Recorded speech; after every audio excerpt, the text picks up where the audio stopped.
Example number 1 for flexural buckling. A W300 by 75 is used a column with unsupported length of L. The column is fixed at both ends and pinned on the top. Calculate the LRFD design strength and ASD allowable strength of the column when A, the length is 3 meters, and then B, yung length is 6 meters. Use Fy equal to 345 megapascal. Okay, so we have a W shape or yung W section tayo. Okay, first, we need to check if compact ba or yung ating element, yung flange, saka yung web.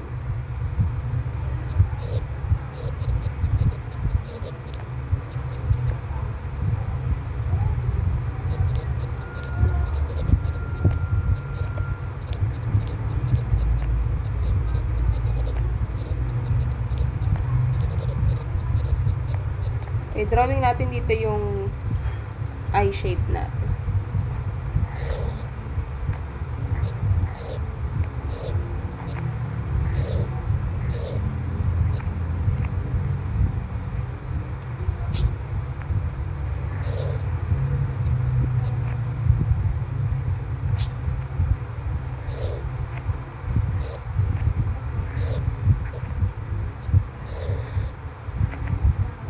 Sabi doon, yung ating width to thickness ratio for flange, katulad lang din nung sa flexure, sa beams.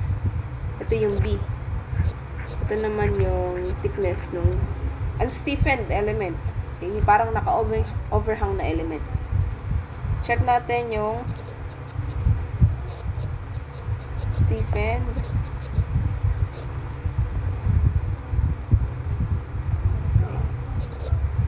BF over 2TF. That is equal to, ano yung BF pala? Ano yung BF? Yung properties pala, hindi ko na ilagay. Okay. Sulat muna natin yung properties.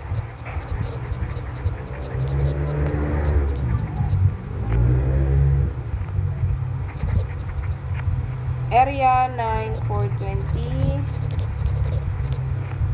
BF 205 millimeter, and then TF 16.3.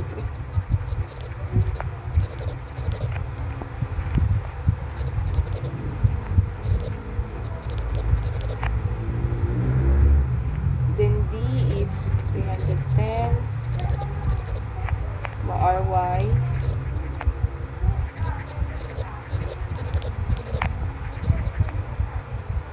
RX 132 millimeter. Okay. Solving for unstiffened element, if this is slender or not, we have to compute BF over 2TF. 105 all over 2 multiplied by 16.3. So this will give us 6.288. And then, kung babalikan natin na yung babalik tayo dito, ang limit niya for non-slender or compact is this. Is 0.56 square root of E over Fy.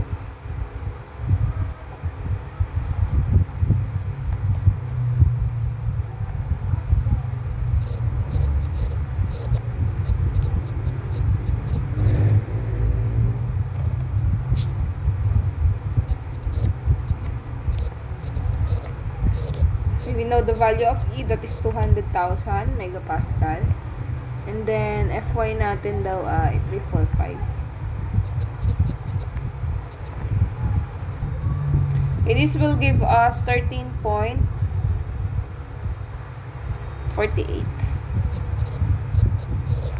So, since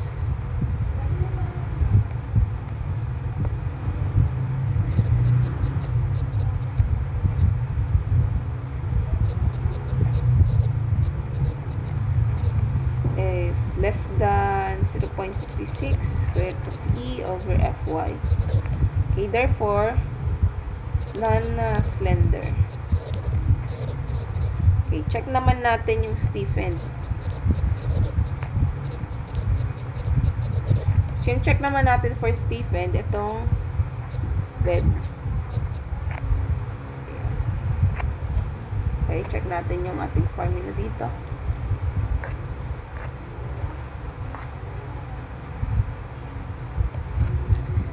So, h over t, yung h natin, ito lang, ano.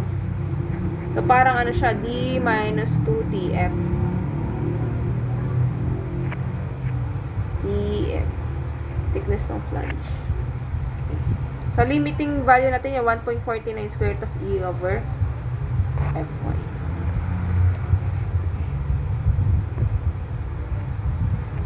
H over tw. That is d minus 2tf. So, 310 minus 2. Ang tf natin is 16.3 all over tw, which is 9.4. So, that will give us the value of 29.51. Okay, ang limiting value natin is 1.49.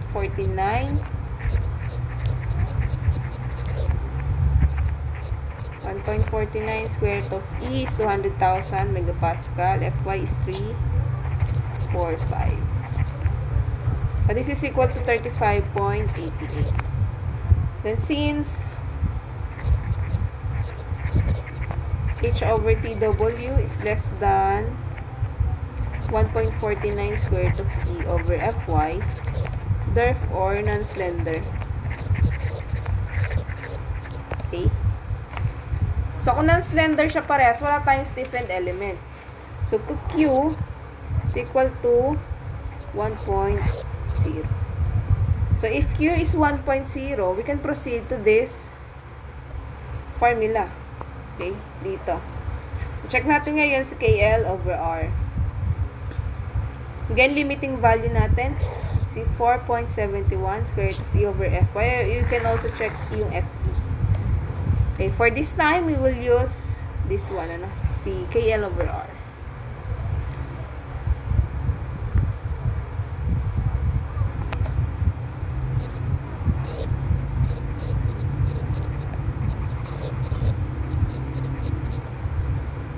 Sabi dyan, ang KL over R now natin, ang L pala for A. I-check natin si A. So, L is 3 meters. Computin natin si KL over R. By the way, ang K pala natin na gagamitin ay recommended. Ano? Ang theoretical pala is 2001. So, nabanggit ko yata dun sa discussion 2000, theoretical. But we will use K recommended.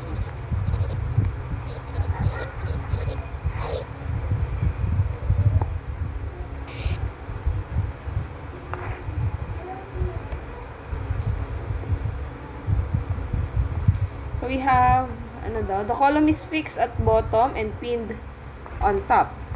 O, pag fix sa ka-pin, o, check na lang natin, fixed pin. Ano ba yun? Fixed, and then pin. Ito yun, di ba? Yung B. That is 0.84, recommended. K is 0.8. Length is 3 meters. So, R is, yan. So, dito, no, para mas mapabilis kayo ng computation, if hindi siya, wala siyang bracing, ano, walang bracing na binigay. Wala siyang lateral support sa minor axis. You can use kagad yung R na mas maliit, o si RY. Kasi, kung mas maliit yung RY natin, diba, ang formula natin for, say, yung kay Euler, no? PCR. Pi squared E over L squared.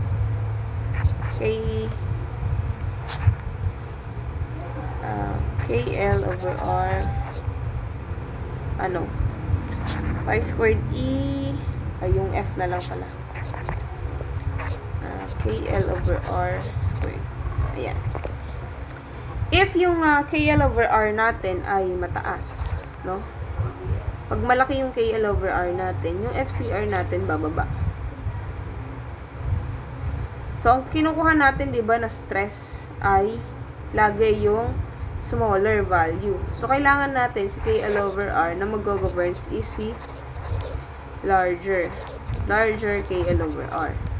Now, yung KL over R natin, if wala siyang bracing sa minor axis, yung length natin for x-axis saka y-axis ay equal.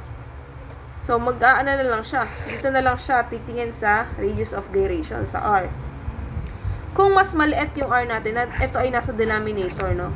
So, kung mas maliit si R na smaller, yun yung magbibigay sa atin ng malaking KL over R. Kasi nasa denominator siya. Say, for example, ang R mo ay 1, saka R, saka 2 na lang. Example lang. So, yung KL mo is 10. So, magbibigay na value na mas malaki, yung maliit na R. 10 over 1, that's 10. 10 over 2, that's 5. Okay? So, kung wala siyang bracing, maganda na, tapos ano siya, hindi siya build up yung I section na nilagyan ng plate, mga ganyan. Kung galing siya sa steel manual and then wala siyang lateral bracing for minor axis, kunin mo kaagad na R yung RY. Kasi laging mas maliit yung RY. So, it will govern sa ating KL over R. So, in this case, dahil nga wala naman siyang lateral bracing, you can use yung RY kaagad. That is 49.8. So, you can check also yung KL over R X. Check nyo na lang din para mapatunayan nyo na mas malaki si KL over R na ginamit yung RY na mas maliit. 49. Ito na yung mag-govern kasi dyan. So, wala naman siyang bracing. So, yung L natin same lang. So, this will give us the value na 48.193. Yan. Check natin yung 1.49 square root of E over Fy. Ito yung parang CC or compression index sa 2001. Ang kaso nga lang sa 2001, yun ay 4.44. 4.71 pala to. E over Fy 345. Okay? This will give us 113.403. Yan. So, nakita nyo, yung KL over R natin ay what? Mas maliit. Since KL over R is smaller than 4.71 square root of E over Fy. So, therefore, ang FCR na gagamitin natin ay natin ulit dito para makita niyo saan nagagaling yung formula. Ayan. Diba, nag-ano siya dito, na-satisfy niya yan. So, FCR daw natin is 0.658 raised to Fy over Fe multiply by Fy.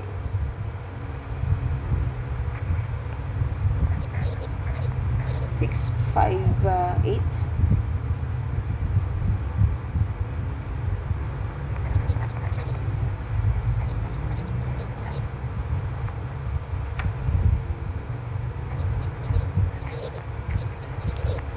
Plus Fe, ito yung kay Euler, pi squared E KL over R squared. So, let us solve. Fe. Next pala natin dito.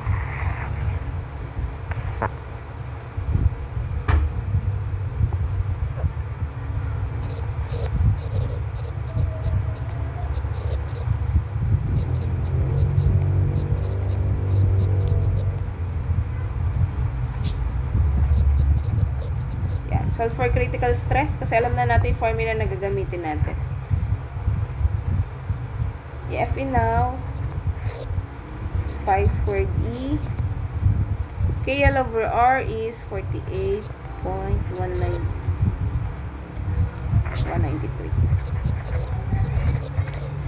squared. And this is 849.9 megapascal. Then FCR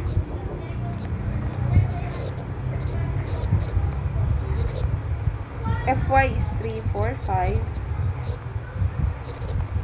Teka, ayusin natin. 0.6 is that 658 345.9.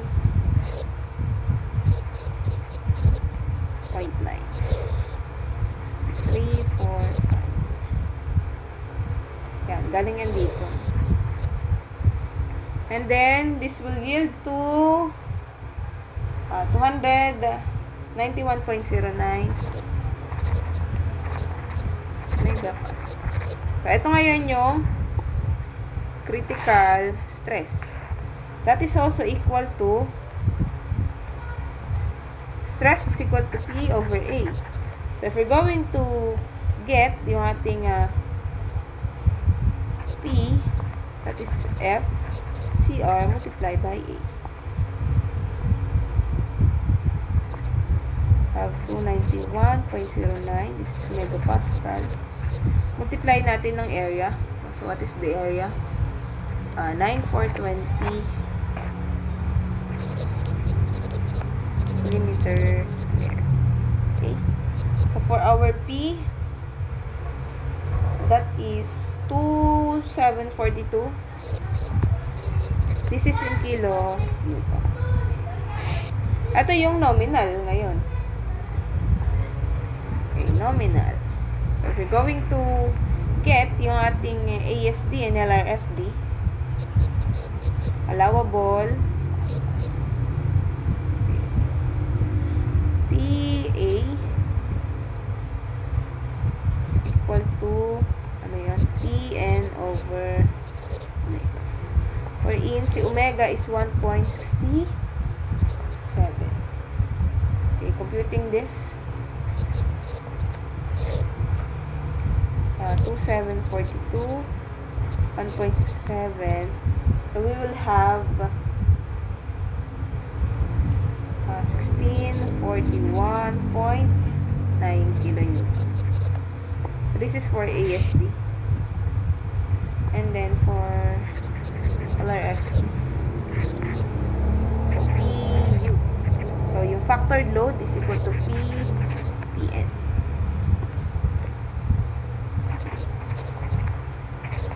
0.9 of 2,742 kilonewton. So, this will become 2,467.8 kilonewton. So, that is the answer. This is the design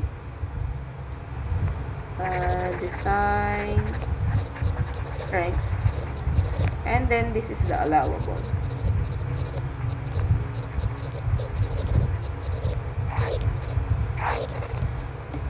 So, that is how you solve for compression member. Okay, una, titignan mo kung may slender element, lalo na kung yan ay from steel manual. Pag kasi build up, or yung web tuloy. Kung meron tayong W shape na nilagyan ng plate sa gilid, ganyan. So, pagdating doon, yung flange natin, di ba, hindi na siya unstiffened. Kasi may stiffener na siya sa gilid. Pag nilagyan mo yan ng ano dito. Okay, yun na lang yung susunod nating example. Pag nilagyan mo yan ng steel plate dyan. So, hindi na siya unstiffened. And then, wala din tayo dyang upper or lower limit for slender element. Okay. Again, check mo kung may slender element para ma-check mo if gagamit ka ng Q. So, dito, since wala naman siyang slender element, yung Q natin equal kay 1. So, we don't need to write that dun sa ating equation. And then, after that, solve natin yung KL over R para malaman natin yung gagamitin nating equation for critical stress. So, after ma-check natin kung anong KL over R and anong critical stress niya, we can now solve for yung critical stress, and then alam natin yung stress is equal to P over A. O, makinasolve na natin yung nominal load capacity. After checking yung nominal load, ayun, pwede na tayong mag-design yung ASD saka LRFD. Okay, again, si ASD, allowable load is equal to nominal load over omega. Then, ang omega natin is 1.67. And then, for LRFD, that is factored load equal to phi Pn. Where yung phi natin is 0.9. Same lang nung sa ating beams.